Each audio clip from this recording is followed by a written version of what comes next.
Na ano nga, di mo mo tanang ano? Ditsuon na to, ha? Ready na mo?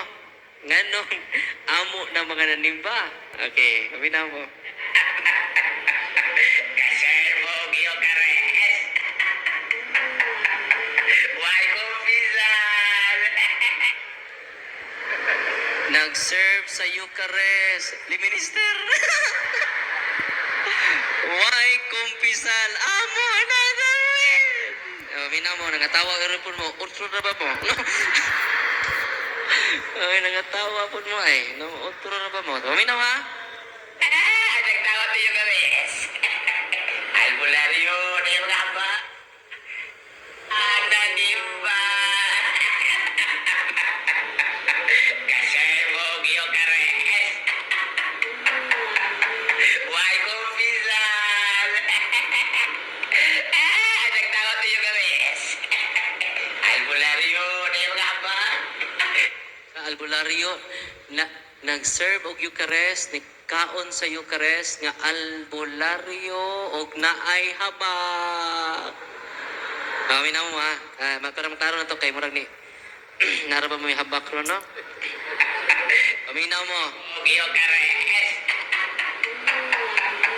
Why kumpisal? Nagtawa to Eucharist. Albularyo na yung habak. Ipasagdan sila sa Diyos, Darwin! Hindi! Ipasagdan sila sa Diyos. Sige, silang kauglawan ni Kristo ay kumpisal. Ang lahi ko dito, Darwin. Kapalo ka?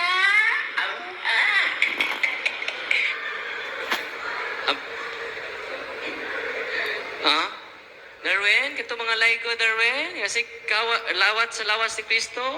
Amo, Darwin. Why kumpisal, Darwin?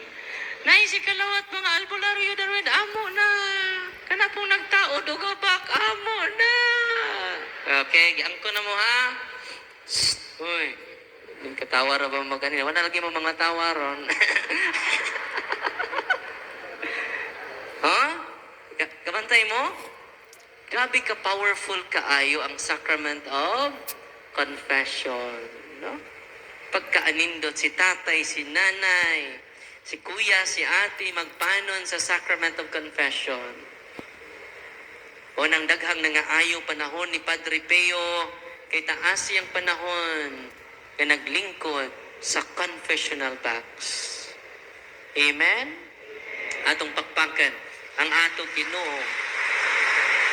Una nga, katawan sa Diyos, kanya din karon nindot kaayo. Yung atong pamalandungan, ang mga pagtulunan sa simbahan. Just imagine ha, tinuod ba yan ang gingon? Kadaghan kayo si kalawat ron, sipog pangawat. Si kalawat, sipog dalikyat. Wapa na pa may kasalpadar, dalikyat na may.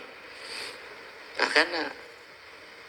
Una nga, importante kayo. Di man na, kuan ko, kanang inyong kalawat sa lawas, karang lawas ni Kristo, di ba na ordinaryo? Pasanta mo sa 1 Corinto. Na may ubang pare, magwali silang opinion ra. Ayaw. Atong i-promote ang teaching sa simbahan, dili imong opinion.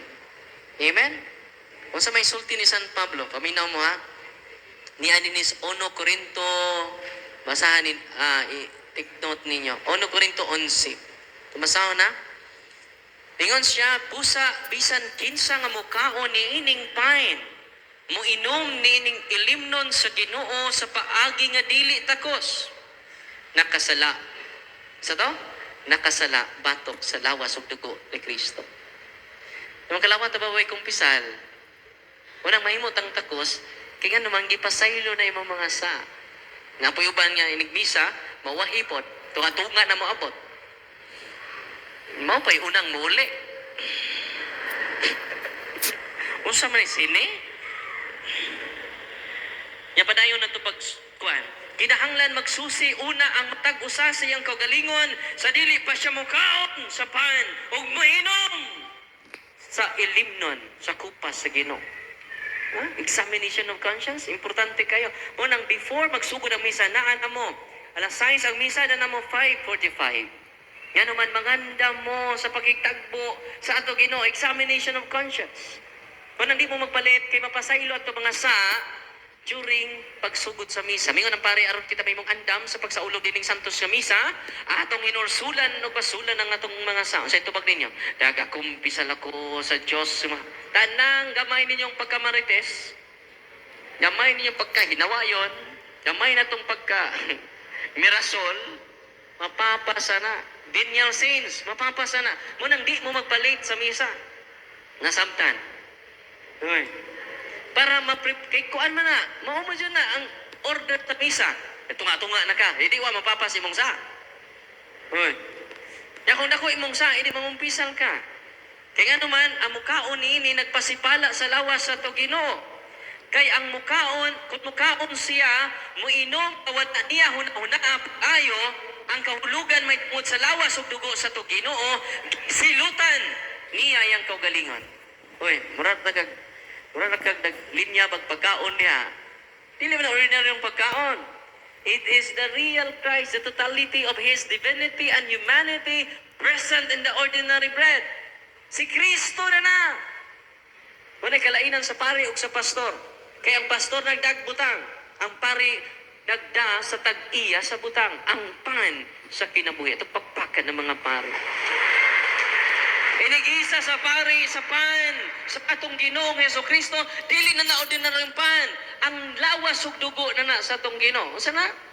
Lawas ug dugo po namang luhot ang tanan. Inig-isa sa pare. Uluhot ta, kadang makaluhot pa mo. Kadang po hindi kaluhot, ay na magluhot. Kaya maglisod na po tindog. Katurang makahimo sa pagluhod. Luhod. Yan naman, ang Ginoo na sa mga Ginoo, Diyos sa mga Diyos, Hari sa mga hari. Kung ang mga Katoliko na